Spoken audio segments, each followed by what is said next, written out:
Richmond. Thank you guys so much for coming out on a Sunday night. You guys ready for your headliner? This guy was on 8 seasons of Saturday Night Live. You may have seen him in the films A Night on the Roxbury or Corky Romano. Ladies and gentlemen, Chris Kattan.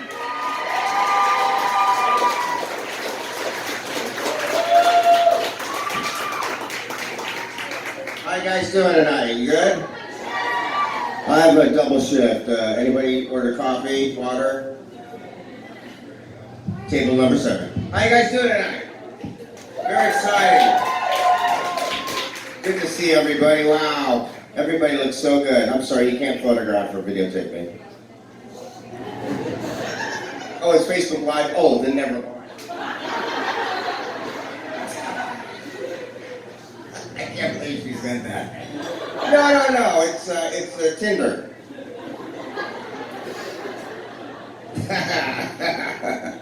Thanks, I should have gone with that. I'm excited to be here. Everybody's looks great. I can't see one fucking person, but... woo, you like that, huh? Woo, I can't be seen. Huh? You did a sin? What'd you say? It's the same. I don't know what you're saying. But you know what? Language doesn't matter. Just... who cares about English? We don't need to talk to people anymore. Anyway, again, I'm excited to be here. Where am I? I don't even know. Am I in Richmond? Is that where I am? Thank you. Richmond! I know Indiana. Yes, thank you. It would be really bad if I didn't know that part. Richmond, Indiana. This is a great place. Thank you for having me. Are you guys happy living here? Yeah. It looks like a beautiful place. I like the wood. I assume every place has wood, so. Do you live in a place of wood? You don't. You live, what is it, cement? You look like a hardwood floor person. It's strange. Maybe rugs. I see with a lot of rugs. A lot of bear rugs. You lying on them on Facebook Live. And your husband, is that your husband? Your husband? Oh my God. That is hilarious. I can see like 1 in the morning, he's walking out, he's like, she's not in bed, and he's looking for her, and there she is on a bear rug naked on Facebook Live. He's like, what the fuck are you doing? He's like, well, I go to bed, but this is Facebook Live. He's not even laughing because that's true. How long have you been married? I should get to my set, but this is more interesting. How long have you been married? 27 years, oh my God. Congratulations though, that's amazing. It really is. What? What is happening? It's okay, she's excited to be here.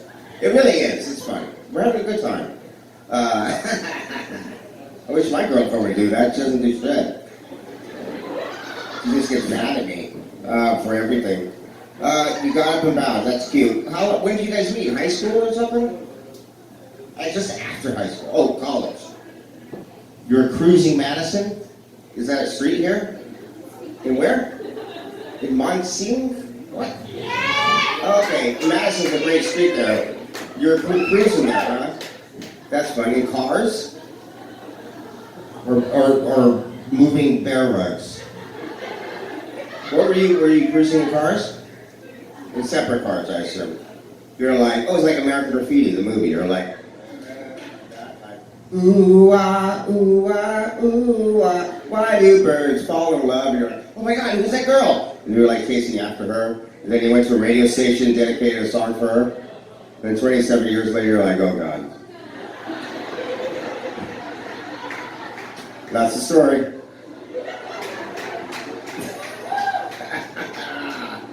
But it's all fun and games. But I'm excited to be here. I remember growing up, I said to my dad once, I was like 1 year old, I said, Dad, when I grow up, I was like 1 year old. I said, Dad, when I grow up, I want to perform in Richmond. I do remember that. And my dad, he said, he was lying on the bathroom floor. He said, Chris? I said, yeah, Dad. He said, fuck off. And here I am. True story. Well, there's a thing I do, a little joke I do, but it's hard to do it because, like I said, Neil, who's a fantastic comic, wasn't Neil great tonight?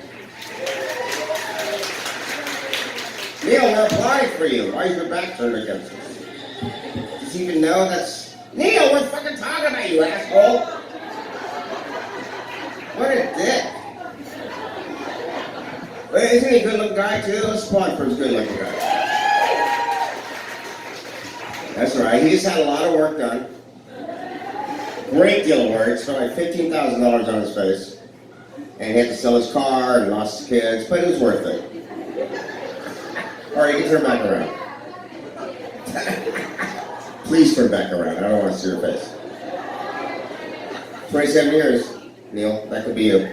Oh, now he's leaving. He's literally walking away. What an asshole. But I'm excited to be here. I already said that. Okay, so this is what I usually do for the opening. Because the music's not working, but it's fine. I'm going to have you all sing the song if you can, okay? Do you know what song I'm talking about?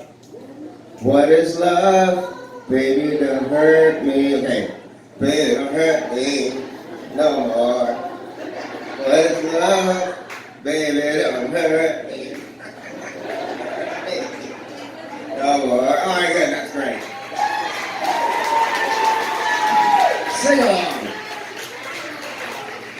Right, we did a sing along. Wasn't that fun? Dude, you can't fucking photograph me. Never mind.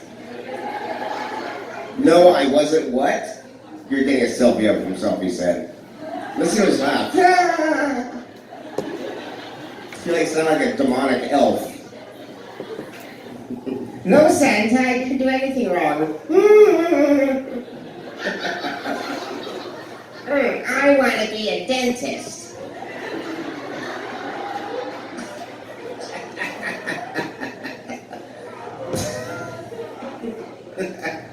Anyway, I love that cartoon. That was the best fucking... Rudolph the Red-Nosed Reindeer is the best. Rudolph? Nothing.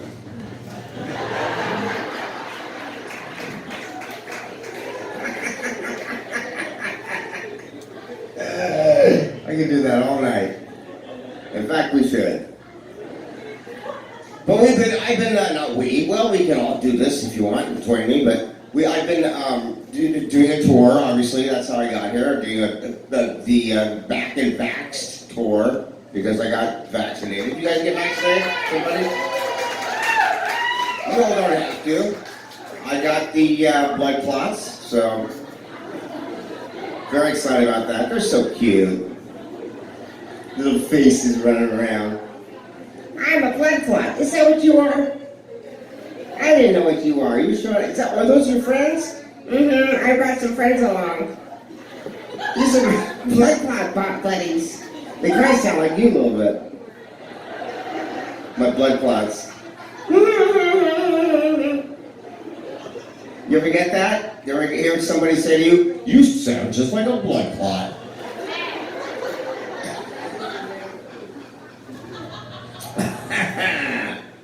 Anyway, I am happy to be here. I've been touring a lot. I was in, everywhere. Texas, all these obscure towns. You go to Houston and Dallas, and then you're in Corpus Christi. I don't know how I got there.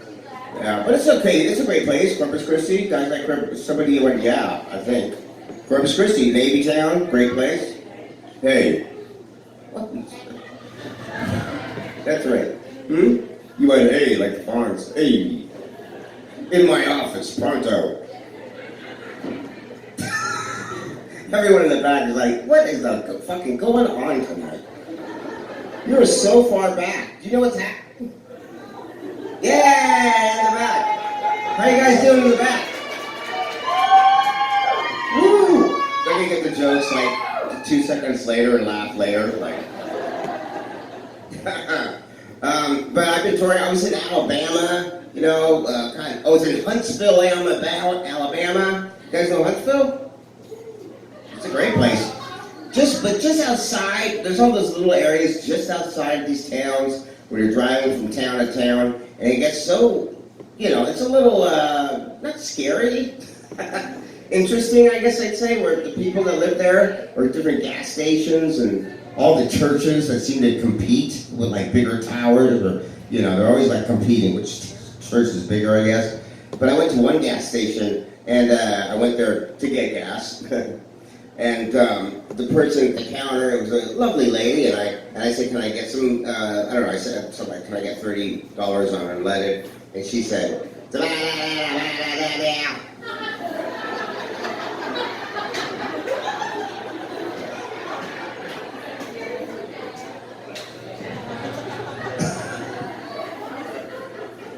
I'm sorry, I don't know what you said, but she's like, I said, can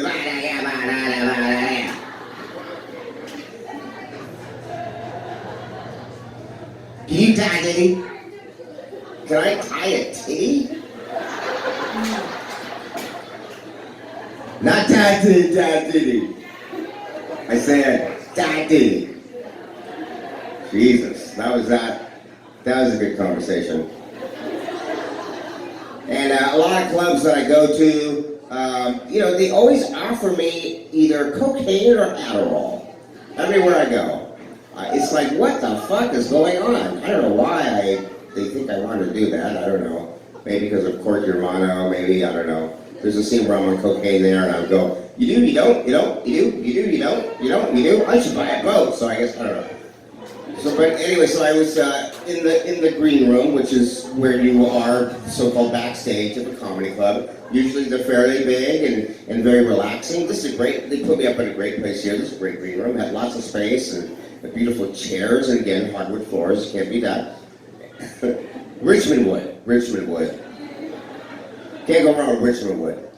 But there was, so I was in this green room, particularly is in Huntsville, and it was, very small. It wasn't really a green room. It was like what they had for talent to be somewhere. So it was like a chair and an ice machine and like a toilet and then a broom closet. It was just like not really that relaxing or satisfactory. So this, but this waitress came in because you need to eat food obviously or get a drink, and she came in. She goes, and she came in with an ice bucket and a scooper, because she did get some ice for the ice machine to serve drinks. And she was like, "Is there anything I can get you?" And I said, I can. How about coffee? Did you have any coffee? He goes, "We don't have coffee, but we got Adderall."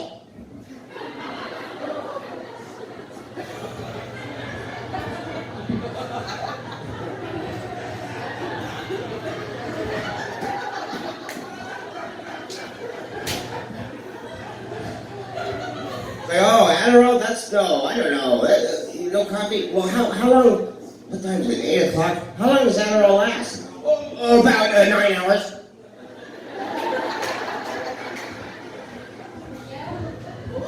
Yeah, no, that's okay. That's all right. You sure? So that was my Adderall experience. So I ended up doing like 4 grams of coke. I'm joking, I didn't do coke. Have you done coke before? I don't want to hear it. I don't want to hear the answer. But it's nice to be here and not traveling as much. I go back to LA tomorrow, and I don't know if you guys know this. I wrote a book. It's called Baby Don't Hurt Me. It's a book. You guys know about the book? That's so sweet. You can also get it on Audible if you want to listen, if you're too busy chopping Richmond wood.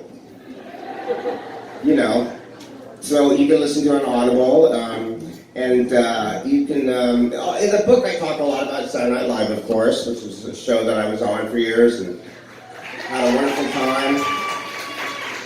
Really had a great time on that show. And there was, what I did, we had one of the greatest times I've ever had in my life, and I think everyone feels the same, that was part of this evening, was the 40th anniversary of Saturday Night Live. This was a few years ago, or more than a few years ago, but what was so amazing about this night, it was, imagine 40 years of almost every cast member that's ever been on the show was there that night. Plus almost every guest host that's hosted the show was there that night as well. So it's so surreal to see all these fucking people all together at the same time, like Tom Hanks and Billy Crystal and Mark Short and Bob Hope. Not Bob Hope, that's impossible. And but like like Bill Murray was there. He's like one of my heroes. Bill Murray, he looked at me, and I was like, oh my God, Bill Murray. He walked up to me, and then he picked me up. I don't know why, but he picked me up and shook me like a shake weight or something. And then he fucking hurt my ribs. But it was okay, because it was fucking Bill Murray, you know, it didn't matter. Yes, injury from Bill. And then one of the more surreal moments of the evening was when Prince came. Prince was there, the legend, yeah. He was there, he came, and he had, that night, everyone was so excited when they heard that Prince is coming. Like, people like Molly Shannon was like, Prince is coming? Oh my God. You know, it's like, we're all like, where is he? And like Trace was like, Prince is here. You know, I want to see him. I want to get him pregnant.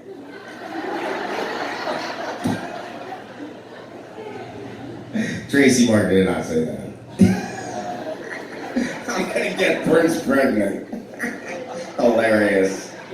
I gotta remember that joke. In fact, I gotta start this shit. Yeah, I do. I gotta start writing this shit down. Is what I gotta do. Because it's new. Okay. What the hell? Hold on a second. I'm gonna get Prince pregnant. Okay, we got that one. Also, what was the other funny one? Hardwood floors. Let's see. Woman on a rug. Bare rug. Shake weight. No, I said that earlier. Oh, the voice, the laughing voice, demonic. You sound like the elf. Oh, blood clots. That was the hit. Blood clots. My blood clots talking. Here's my family of blood clots. Here's my friends. This is blood clot Billy and Bill. This is Sean. This is Madison. Okay. There we go. But, so, by the way, it's my coffee. So where was I? Okay, yeah. So, so Prince was there, and I wanted to talk to Prince. Of course, fucking Prince. So I went up to Prince, and I said, Prince, it's an honor to meet you. I'm Chris Kattan. And I'll never forget what he said. He said the most poignant thing. I said, I'm Chris Kattan. And Prince said,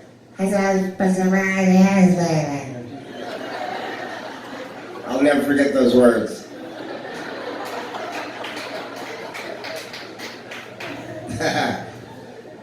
Then I met Bono. Bono of U2 was there. Amazing. I'm a big fan of U2. They're not as great as they used to be, but they're still pretty amazing. I mean, I think they must perform here in Richmond all the time. Right? They're here at the Richmond Dome, right? You have the Richmond Dome. Is there a team here? You guys have a team? Richmond Roosters? Are you serious? Back in the day? Back in the day when these guys met? So wait, the team used to be called Roosters. Were they, what were they, a baseball team? Go Roosters! Alright, settle down, girl. So the Roosters, do you guys have a football team? No, that would be strange. Right, okay. Too much. Every strong man is spending their time shopping Richmond wood. They could play football. I don't know why you're laughing at the Richmond wood jokes, but it's working. I don't even know if you have a wood factory here, but maybe you do. You don't? Okay. I'm insane. So I met Bono. We had an amazing conversation that lasted for 15 seconds. And at the end of this conversation, I said what anyone would say at the end of a conversation with Bono. I said, well, Bono, it's a pleasure to speak with you tonight. Good night, Bono. And Bono said, goodbye, Jimmy. He thought I was Jimmy Fallon the whole fucking time.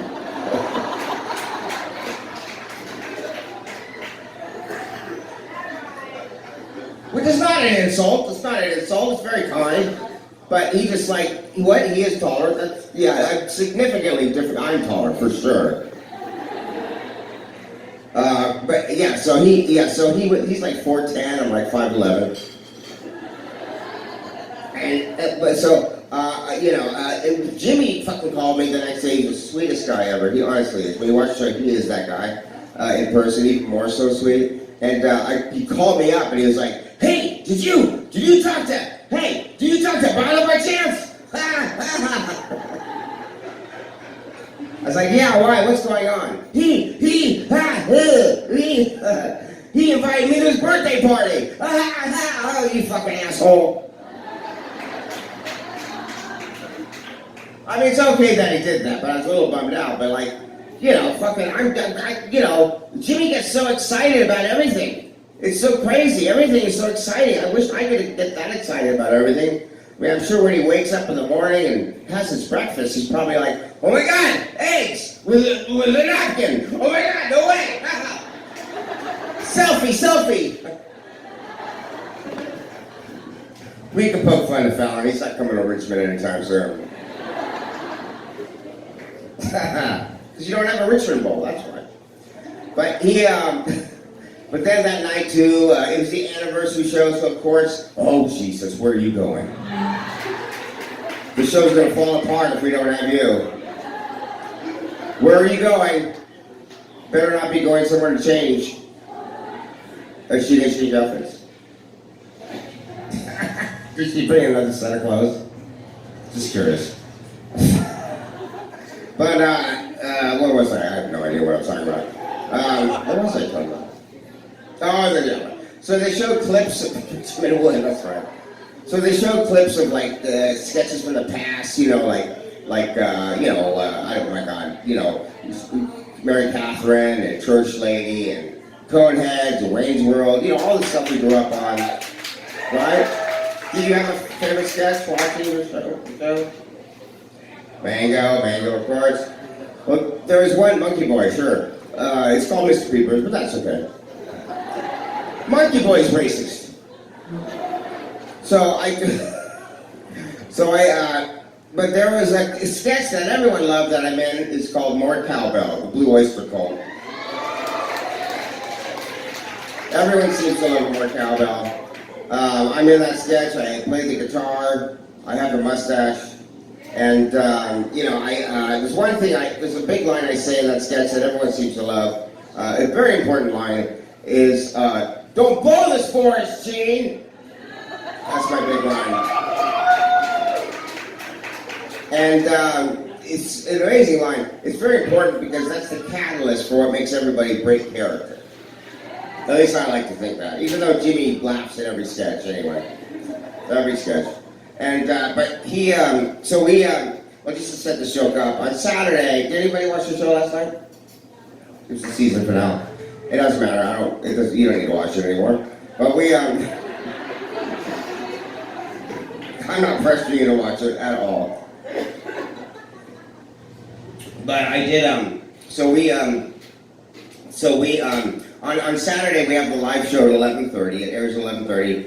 But what we do have is, we have a dress rehearsal at 8 o'clock, and it's 2 hours of sketches, but we have an hour and a half show at 11:30, so there's going to be some sketches cut, even though you rehearse them all week. You can watch, some biography on how this works, but, so we had the dress rehearsal of More Cowbell, and it went great. Of course, it was chosen to go live, so before we went live, we're given notes on these sketches, and in Lauren Michael's office. So we're all huddled in there, and then we're given notes. And right before we went on live for the Blue Oyster Cult sketch, we're all standing in the wings, and Christopher Walken's there with his leather jacket, standing waiting, and I'm standing there with Jimmy and Horatio's on the drums, and there's Parnell and Will whispers to me, he goes, "Kattan." I go, "Yeah." He goes, "When you say your line, don't blow this forest, Gene, just push me really hard." I was like, "Oh, really hard? Really hard? Like, how hard?" He goes, "Just really hard, like, whatever the fuck you got in that little body. Just fucking push me as hard as you can." I was like, "Okay." And even though, yes, I am relatively small, I'm actually pretty strong for my size. I'm actually kind of built like an ant. Yes, I am. What are you doing later? Anyway. You take, ant bodies, I don't know. So anyway, so I say my line, don't blow this fort, so that we go live, and during the live sketch, I go, don't blow this fort, Gene, and I push Will literally as hard as I can, and he's a tall guy, and he like topples back, and you can see in his eyes, he's like in shock at my strength, and he's like, in his eyes, he's like, wow, you're strong, you're like an ant. And then his sweater goes up, and then his belly like falls out, and it's like the weirdest stomach ever. It looks so weird. If you see Old School, and like, it's just fucking a weird stomach. I don't know what's going on. But what's so fascinating about his body is, you know how we all have pubic hair? More, if you're like, yes, I can't believe you call that out. As if you're 18 years old just learning about it. Yes, I do. Oh my God, I can't believe he knows I have pubic hair. That is so great. I can finally relate to his humor. Well, pubic hair usually remains in this area, but on Will, it just kind of keeps growing. Like ivy on a wall. It is so weird. It's just crazy. And if you don't believe me, feel free to watch the sketch again. You can download it. And like standing there with this fucking guitar, and I see this massive amount of pubic hair growing. I'm like, holy shit.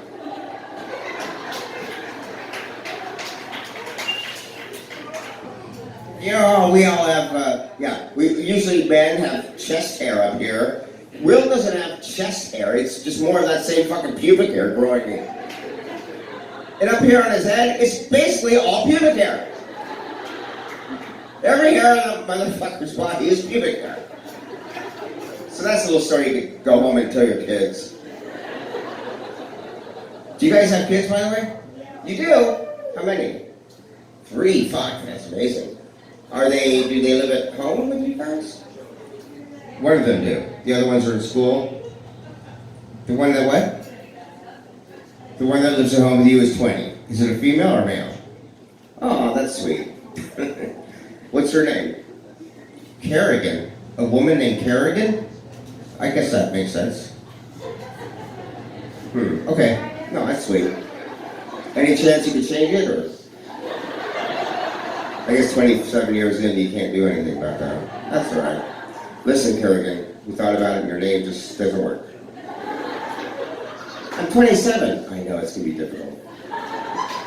The hardest part is like changing all those files and birth certificates. How do you think we feel?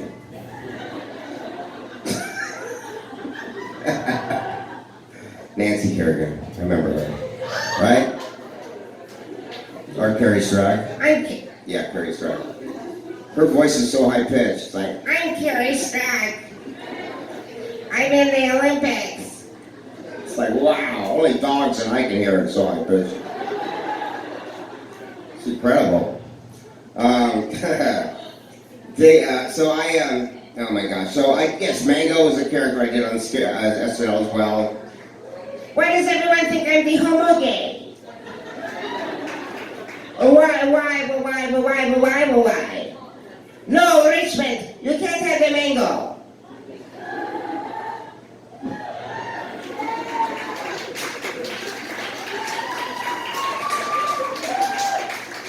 And as gay as that character is, that's what got me laid. Hey, again, the farms. You really like the fat ones, don't you? Hey, not cool. Hey, Ralphie, sit on it.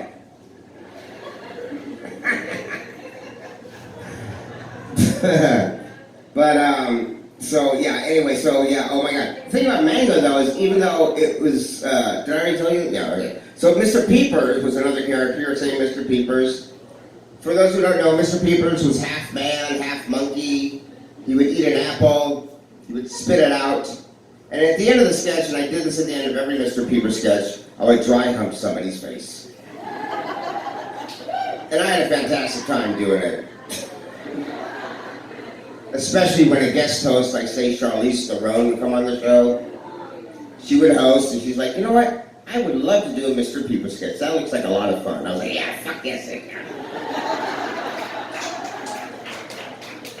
But then the producer of SNL was like, well, maybe I should warn her about what happens at the end of the sketch. I was like, no, don't fucking tell her anything.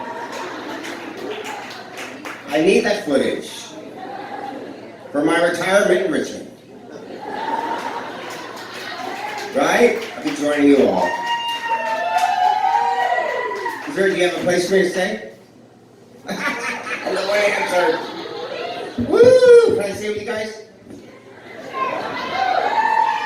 Hey, wake up, Chris. Where? Whose house? I can stay at your house? Alright. Is that your husband? What the fuck? I'll get to see your breasts if I stay at your place? Are you, okay, I don't know, we'll talk about it.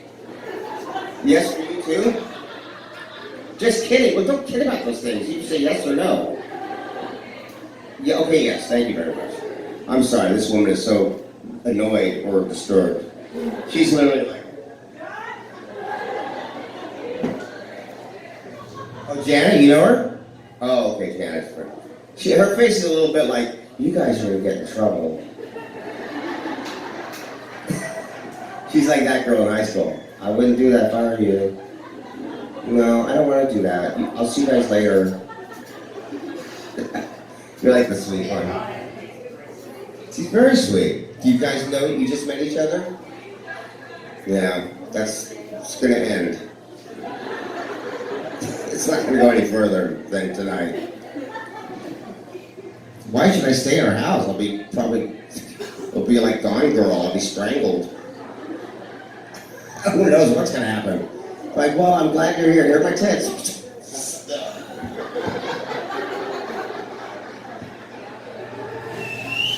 Dear diary.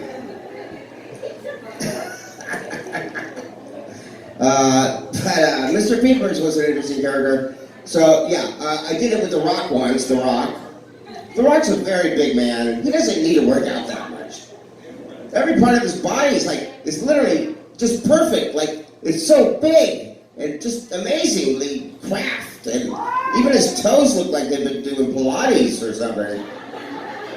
Beautiful, beautiful body. And he wanted to do Mr. Peeper sketch, so we're like, what do we do for the plot?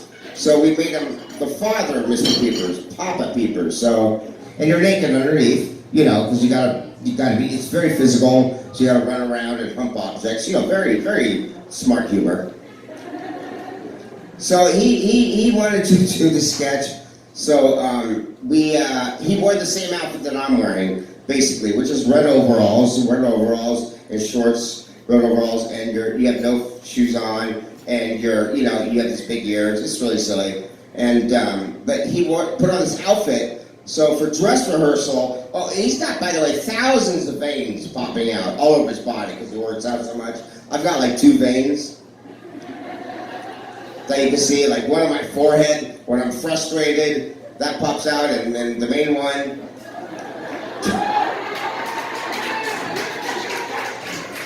Hey, in my office. Hey, Mr. C. Jolie. Chachi.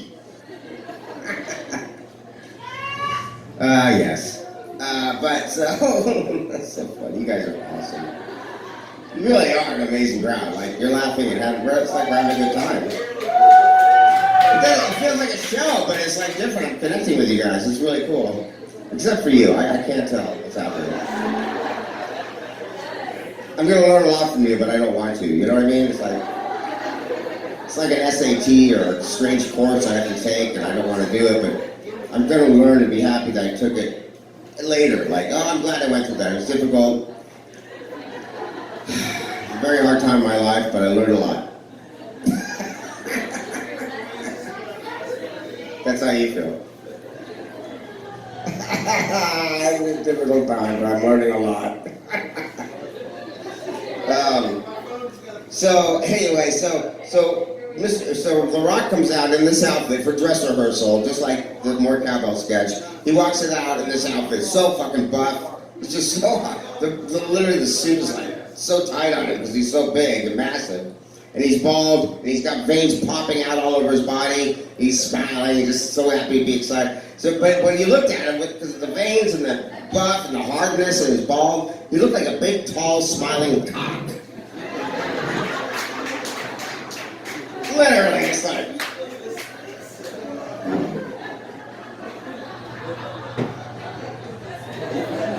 all the veins. And when I stood next to him in the same outfit, I looked like a little flaccid penis with a back problem. Like, hey.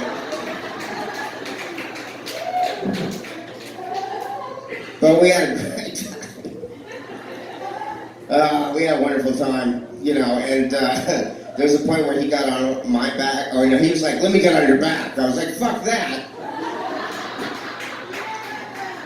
So I get on his back, and the fucking Rock, man, he sweats way too much. Plus he waxes everything off. So I'm like holding on to his neck because it's like a fucking slippy slide. And I did exactly what I didn't want to do, and I slid right off that fucker. And then I hurt my wrist. I was like, Rock, I hurt my wrist. I hurt my wrist. And that's what I do whenever I get hurt. Like if I went hunting and you accidentally shot my hand, I'd be like, oh, you fucker, you shot my hand. That's my natural reflex.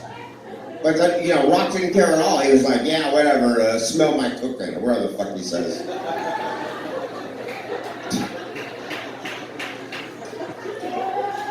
Oh, no, he said, smell what the Rock is cooking. What the fuck is he talking about? Has nothing to do with wrestling. So, you know, I needed to get some sympathy or somebody to look at my fucking wrist. So I saw the NBC nurse. I was like, there you are. I hurt my wrist. And she's like, she goes, well, what happened? I was like, I fucking slid off a cock.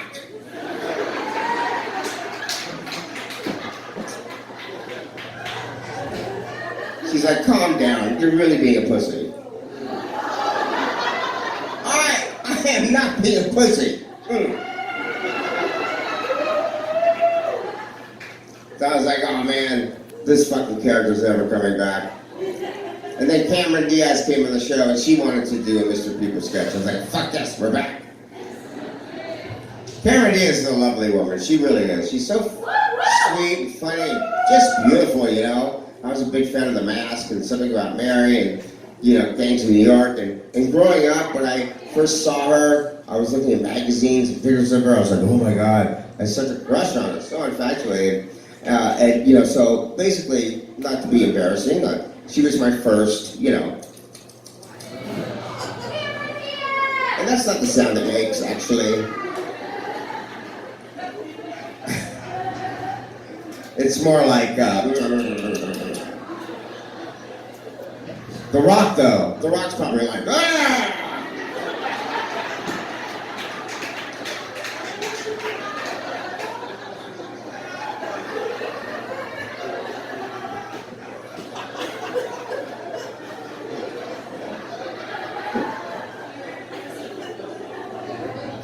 I'm more like, just 2 napkins, please. He's like, I'm gonna need some towels. 2 napkins, that's all I need. But, anyway, she's a lovely lady. It's, anyway, well, I think I'm almost done. I don't know. Are you guys tired? No. I did, I heard this beautiful song. It was written by Drake. You know Drake? He's a very talented man. He wrote this. I was so like, I can't believe this song exists. It's like one of the songs that probably shouldn't be on anymore on the radio or whatever satellite, but it is. It's considered a love song. It was written by Drake and Lil Wayne. You guys know Lil Wayne, right? Again, very gifted man. He is one of the ugliest fucking people I've ever seen. I don't know what happened. I think it's all self-inflicted. I mean, he must like call up his friends in the afternoon. And like, hey man, come on over here, bring your truck and drive over my face.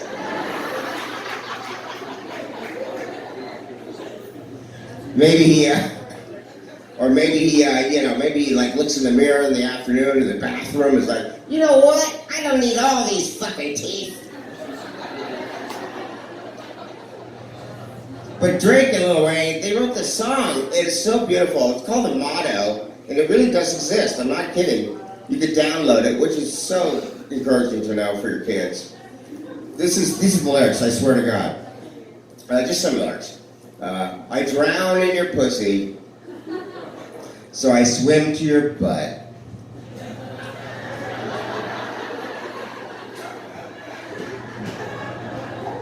Isn't that a beautiful song?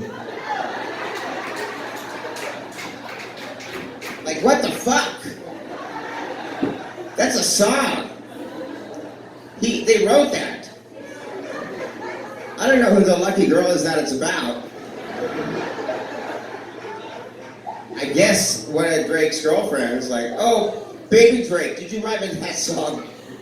I can just imagine, one of his girlfriends introducing him to his, parents, like, Mom, Dad, this is my boyfriend Drake. He wrote a song about me. Babe, don't put me on the spot. I wrote a song. I have a lot of lyrics in my head. I write a lot of songs. Well, it is an honor. It's the worst Drake impression. I'm not even. Well, it is an honor to meet the parents of the woman I love. I mean, I am betrothed to her. She's my lady in shining ladiness. She's my rock, my soul, my angel. And I just wanna drown in your daughter's pussy.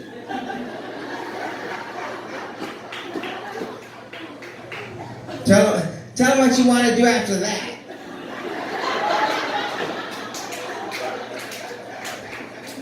Tell my mom or dad what you want to do after you drown in my pussy, baby. Shit! Don't put me on a spot, bitch. I'm Drake. I got lyrics in my head. Well, after I drown in your lovely daughter's pussy, I don't know what to do. I get lost. I'm like swimming around in a moat. I got my flippers on and shit. I snorkel and I look. I'm like, where's my baby? Where's my baby? I don't know. I just want to swim to you. I just want to swim to your daughter's butt. It's such a beautiful song. It's so lovely. A love song. Called The Motto. Yeah. But I have I was on Tinder not too long ago, and I was like looking for a date and stuff, and I went, they have this, they do this, the catfishing thing is very confusing, because people pretend they're someone else. That's really fucked up, because it's very misleading. Like someone said they're Sandra Bullock. I was like, Sandra Bullock? What's she doing on here? And it was not Sandra Bullock. It's like a little Asian man in a wig. Not Sandra Bullock. So I put down, I was like, I'm going to put my name down and throw a photo of me and myself, a current photo, smiling or whatever. And I put down Chris Kattan, and somebody wrote back, how do I know that this is me, Chris Kattan? I was like, why the fuck would I pretend I'm Chris Kattan? Of all the people. Dude, put down your Matt Damon. No, fuck that. Put Chris Kattan. That'll get you right. But anyway, I had a great time tonight. If you guys want to follow me or whatever, say something nice about tonight's performance, feel free. I'm at Chris Kattan Official on Instagram, so that's very exciting. Will you do that for me? Will you say hello? Say, wow, what a show, whatever. You can follow me there. But I had such a good time with you tonight. This is my last night in Indiana. I fly back over tomorrow morning, and this was a great way to end my Indiana tour, and I really appreciate the laughs. You guys were fantastic. The connection was really good tonight. I'm going to remember this one for sure. So thank you so much. You really are a killer audience. Thank you guys. You're not a demonic elf. I apologize. Enjoy the funds. Your marriage is going to be on hold for a while. I'm joking. You guys are great. All right, guys. Lots of love. God bless. Thank you so much for coming. Good night, everybody. Keep it going for Chris Kattan, everybody. Chris Kattan in Richmond, Indiana. Awesome, guys.